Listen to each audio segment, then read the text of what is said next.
A short time ago, we spoke to David Rubin. He's the former mayor of Shiloh, Israel. He's the author of the book Trump and the Jews. We had a fascinating conversation. Listen.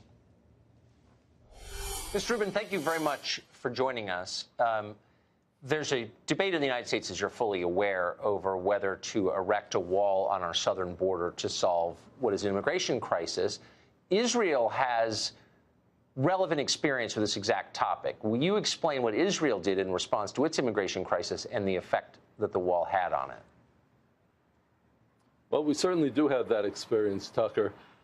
Between 2010 and 2012, there were 55,000 illegal immigrants into Israel. Now, you have to understand, Israel is a tiny country, so 55,000 illegal immigrants in just a couple of years is a lot of illegal immigrants. Yeah. And most of them settled in southern Tel Aviv, which was already a working class or a little bit rundown area.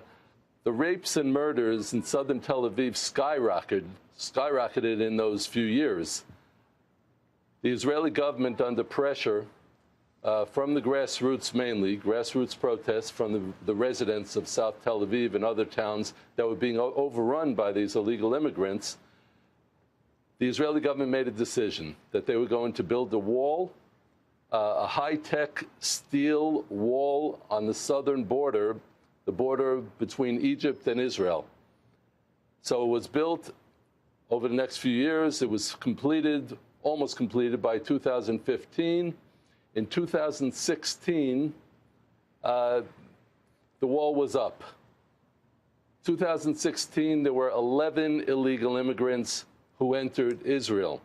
And then they raised the height of the wall an additional several feet. And in 2017, there was not one illegal immigrant that made it through the southern border into Israel. So that is a remarkable story. It works. So was there it's a story that's... So I'm just wondering the political part of this. So the 55,000 illegal immigrants you're describing were from Africa, as I remember, Eritrea, Sudan, parts of Africa. Correct. Was there anybody in Israel who said, you're racist for trying to keep them out? Well, there was some of that, yes. Some of the people on the left were going crazy and having protests, and they were complaining that it's a racist thing. But look, illegal immigration is illegal immigration. And I don't know if you know this, Tucker. I was born and raised in the United States. I've been living in Israel for 27 years.